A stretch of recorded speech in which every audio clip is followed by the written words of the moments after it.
మందిని వచ్చిండ్రు బాధలేదు, కానీ మొగోళ్ళను కూడా చేయాలి. 20 సీట్లు ఉన్న దగ్గర 20 సీట్లు ఆడవాళ్ళకి కేటాయించండి, 10 సీట్లు మొగోళ్ళకి కేటాయించండి.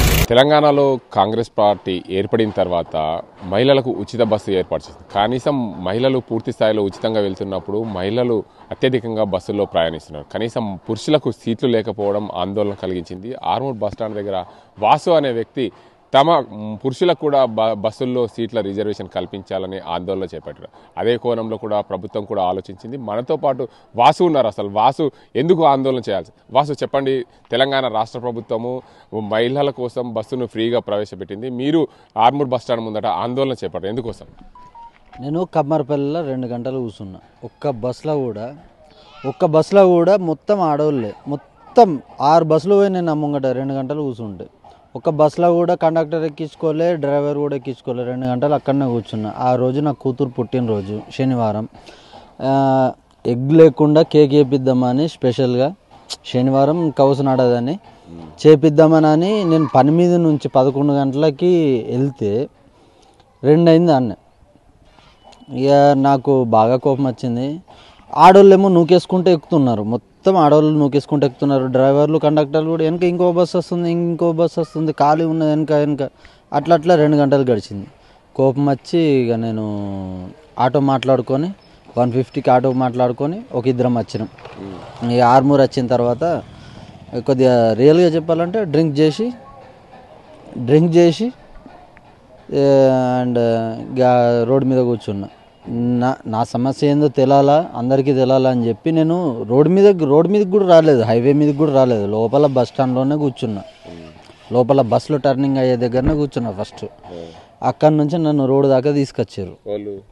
వాళ్ళే కొంతమంది బస్ వాళ్ళు ఓవర్టేక్ చేసుకుంటూ పోతే మరి నా మీద నుంచి తీసుకుపోరని చెప్పి నేను రోడ్డు దాకా వచ్చాను. అంతేగాని నాకు పబ్లిక్ తోటి ఏమి ఇబ్బంది లేదు, ఏం లేదు. నాకు ఇబ్బంది ఉన్నది ఆర్టీసీ తోటి. ఓకే, అయితే ముఖ్యంగా చెప్పండి, మీ కుటుంబ సభ్యులు కూడా బస్సులో ప్రయాణిస్తున్నప్పుడు మీకు సీట్ దొరికింది ఎప్పుడన్నా? నేను ఫ్యామిలీతో అయితే ఎప్పుడు వెళ్ళలేదు. బట్ మా ఫ్యామిలీ వాళ్ళు వెళ్ళొచ్చారు, ఖమ్మం దాకా వెళ్ళొచ్చారు. దానికి ఓకే, దానికి నేను కాదంటలేను. కానీ మొగోళ్ళకు కూడా కొన్ని ఇస్తే మంచిగాని నేను అంటున్నా. ఇప్పుడు మొగోళ్ళు ఎటు వాళ్ళు మొత్తం ఆడవాళ్ళనే ఎక్కించుకొని ఆడవాళ్ళనే వేస్తే మరి మొగోళ్ళు ఎటు పోవాలా? ఇప్పుడు నేను కమ్మర్పల్లి నుంచి 40 రూపాయల ఛార్జీకి 150 ఛార్జీ, అది 2 అవర్స్ కూర్చొని 150 ఛార్జ్ పెట్టుకుని నేను ఆర్మూర్కి వచ్చాను. నా సొంటోళ్ళు ఎంతమంది ఇంకా బయటకు చెప్పాలేని వాళ్ళు? అంటే ఇప్పుడు తెలంగాణ ప్రభుత్వం కూడా, కాంగ్రెస్ ప్రభుత్వం ఇప్పుడు ఆలోచన చేస్తుంది. మహిళలకు ఉచితంగా అయితే ఏదైతే బస్సులు ఫ్రీ ఇస్తున్న క్రమంలో గతంలో కూడా మహిళలకు కేటాయించిన సీట్లలో మహిళలే కూర్చోబడ్డని చెప్పి గతంలో ఉండే ఇప్పుడు బస్సులకు అన్నింటికి ఉన్నాయి. ఇప్పుడు ప్రభుత్వం మరో ఆలోచన చేసింది, పురుషులకు కేటాయించిన సీట్లలో పురుషులనే కూర్చోవాలి. నీ ధర్నా వల్ల, నువ్వు ఆందోళన చేపట్టడం వల్లే ప్రభుత్వం ఆలోచిస్తుందని చెప్పవచ్చా? ఎట్లన్నా అనుకోండి, కనీసం ఒక 10 సీట్లన్నా మొగోళ్ళకి ఇడిచేయండి అంతే. కనీసం నిలబడాలి ఇచ్చిన చాలు. మేమేం టికెట్ వట్టి ఇవ్వమంటలేము, మాకు ఫ్రీ అవసరం లేదు. మాకు కనీసం సీట్లు ఇయ్యండ్రు బాబు. 2 గంటలంటే కమ్మర్పల్లి నుంచి నేను నడుచుకుంటూ రావచ్చు.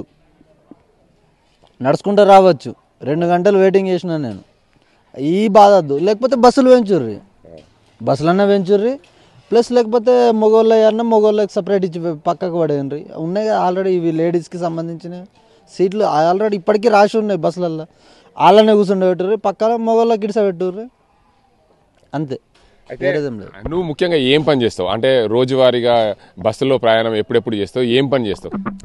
రోజువారీగా నేను చేసేది మేషన్ వర్క్, మేస్త్రి పని. ఇక పల్లెటూర్లలో అటు ఇటు పోయినప్పుడు బస్సులలో ట్రావెలింగ్ చేయాలి పడుతుంది. అందుకోసం ఆ రోజు కమ్మర్పల్లిలో పని ఉండే పోయిన, బిడ్డ బర్త్డే అని చెప్పేసి 11 గంటల దాకా. ఈ బాధ వద్దు. లేకపోతే బస్సులన్నా పెంచుర్రి. ప్లస్ లేకపోతే మొగోళ్ళకి సపరేట్ ఇచ్చి పక్కకు పడేయండి. ఉన్నాయి కదా ఆల్రెడీ ఇవి లేడీస్కి సంబంధించిన సీట్లు ఆల్రెడీ ఇప్పటికీ రాసి ఉన్నాయి బస్సులల్లో. వాళ్ళనే కూర్చుండే పెట్టుర్రి, పక్కన మొగోళ్ళకి ఇడిస పెట్టుర్రి, అంతే. నువ్వు ముఖ్యంగా ఏం పని చేస్తావు? అంటే రోజువారీగా బస్సులో ప్రయాణం ఎప్పుడెప్పుడు చేస్తావు, ఏం పని చేస్తావు? రోజువారీగా నేను చేసేది మేషన్ వర్క్, మేస్త్రి పని.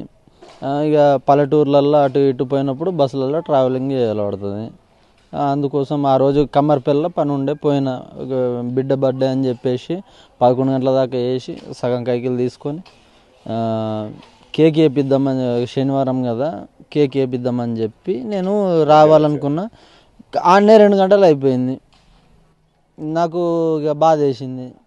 ఆ బాధ వల్ల చేసిన అంతే తప్పనిచ్చి. అయితే చెప్పండి, ముఖ్యంగా ప్రభుత్వం అయితే నీ ఆందోళనతోని ముఖ్యంగా మహిళలకు ఎలా అయితే రిజర్వేషన్లు ఉండేనో గతంలో పురుషులకు కూడా రిజర్వేషన్లు చేయడం వల్ల నువ్వు ఎలా అంటే సంతోషం వ్యక్తం చేస్తున్నావా? ఓకే, దానివల్ల నా వల్ల ఏదన్నా ఒకటి అయిందంటే పర్వాలేదు. బట్ నేను ఈ పార్టీకి ఇది కాదు, ఒక పార్టీకి ఇది కాదు. నాకు ఆ రోజు నా కూతురు కేక్ వేపియాలి అన్న బాధలో చేసిన తప్ప నాకు కొంతమంది అడిగినరు ధర్నా చేసిన తర్వాత నీ వెనక వాళ్ళు ఉండే నడిపించారు జీవన అదా ఇదా రాకేష్ రెడ్డి గారు నడిపించారా, జీవన్ రెడ్డి నడిపించారా అని అడిగినరు. నాకు ఏ పార్టీతో సంబంధం లేదు. నాకు కోపం వచ్చింది, అది ఎట్లా తీసుకోవాలో తెలియక ఇక అది చేసేసిన అంతే. నా కోపం అట్లా తీర్చుకున్నా అంతే. 2 గంటలు కూర్చున్నందుకు నా కోపం అంతా అట్లా తీర్చుకున్నా అంతే, వేరే తప్పనిచ్చి వేరేది. అంటే చూడండి, మహిళలకు బస్సుల్లో ఫ్రీ ఇస్తున్నారు కదా, పురుషులకు కూడా ఇస్తే బాగుంటుందా, లేకపోతే అసలు మహిళలకే సగం టికెట్ తీసుకుంటే బాగుంటుంది? నా ఫీలింగ్ ఏంటంటే ఓకే, మహిళల వరకు ఓకే అండి. పురుషులకు ఎందుకు ఇవ్వాలా? అవసరమైతే వృద్ధులకు ఇవ్వండి, అంతేగాని పురుషులకు అవసరం లేదు. ఏం మొగోడు సంపాదించుకోలేడా, టికెట్ కొనలేడా? కాకపోతే వృద్ధులకి ఇవ్వండి అంతే తప్పనిచ్చి వేరేదేం లేదు. కాకపోతే మొగోళ్ళకు కూడా కొద్దిగా సీట్లు కేటాయించే ఇచ్చేయరు అంతే. టికెట్ తీసుకోరు, టికెట్ ఫ్రీ అని నాకు అద్దు, కొన్ని సీట్లు ఉంటే మంచిది అని నా ఫీలింగ్ అంతే.